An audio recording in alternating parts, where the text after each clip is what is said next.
votre droit, votre défi. Dites non à la corruption. C'est autour de ce thème qui fait appel au sens de l'engagement citoyen que les Nations Unies décident de marquer cette année la Journée internationale de lutte contre la corruption. Plus qu'une tradition de la communauté internationale, cet événement annuel majeur traduit la révulsion des nations de ce phénomène pervers et l'affirmation des valeurs de transparence et d'honnêteté qui fondent et conditionnent notre destin commun.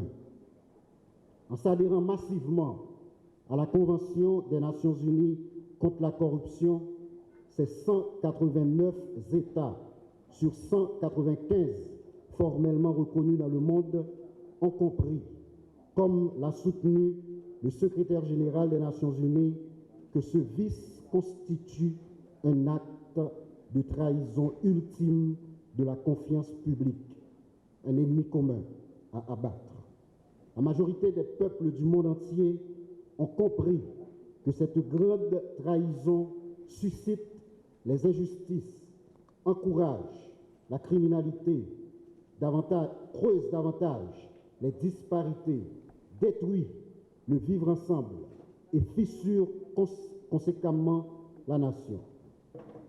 Par-dessus tout, cette journée internationale célébrée avec autant d'apparat devant cette assemblée remplie en majorité de hauts fonctionnaires et agents publics est une invitation à prendre position ferme et claire contre la corruption.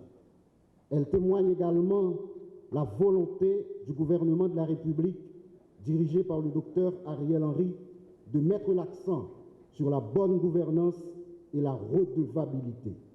C'est le Premier ministre qui, en des termes non équivoques, a affirmé avec autorité dans son discours à l'occasion de la célébration des 17 ans de la Commission nationale des marchés publics que la corruption doit être conduite en toute liberté, sans l'influence du pouvoir politique et du secteur privé. Cette bataille déterminante pour l'avenir du pays doit continuer à être menée sans interférence de quiconque.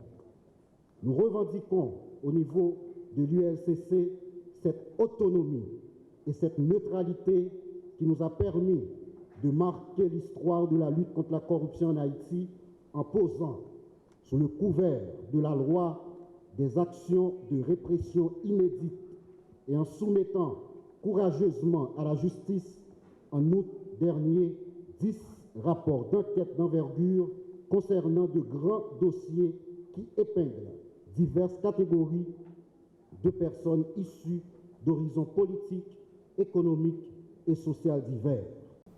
En ce 9 décembre 2021, le monde célèbre la Journée internationale de lutte contre la corruption.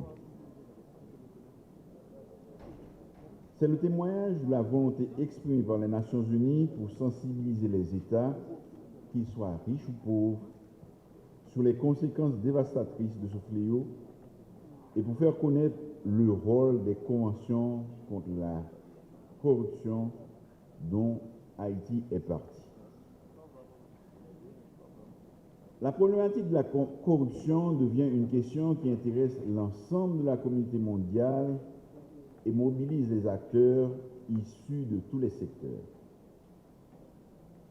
Cette mobilisation anticorruption s'est traduite par un grand nombre d'initiatives, tant en amont par la prévention qu'en aval par la répression, toutes destinées à contrer ce phénomène social sous toutes les formes. Le symbolisme fort qui se dégage de cette journée est à la dimension de la volonté maintes fois exprimée par mon gouvernement. Il est temps qu'Haïti quitte le peloton de la honte dans les publications de l'indice de la corruption.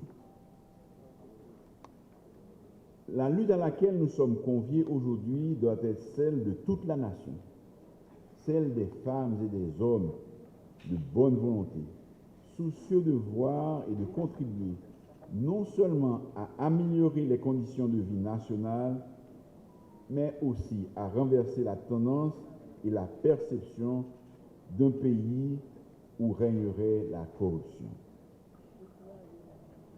Dans un contexte où l'impunité s'érige presque en règle de société, où le fonctionnement des différents secteurs de la vie nationale est mis en péril, il devient impérieux de chercher les remèdes d'ordre global à ce phénomène.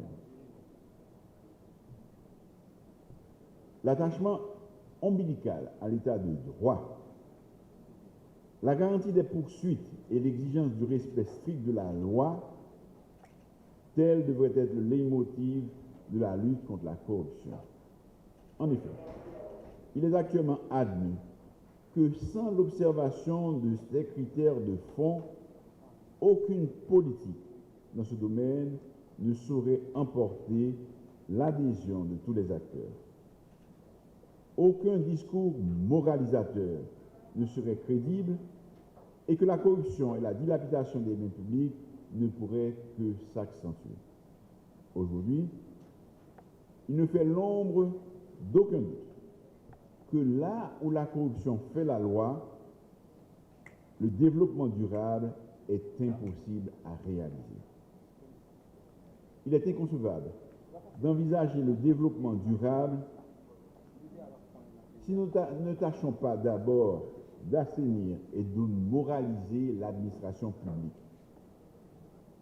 La lutte anticorruption marche de pair avec la stabilité politique, le progrès économique, la sécurité dont nous avons tous besoin pour vaquer librement à nos activités respectives.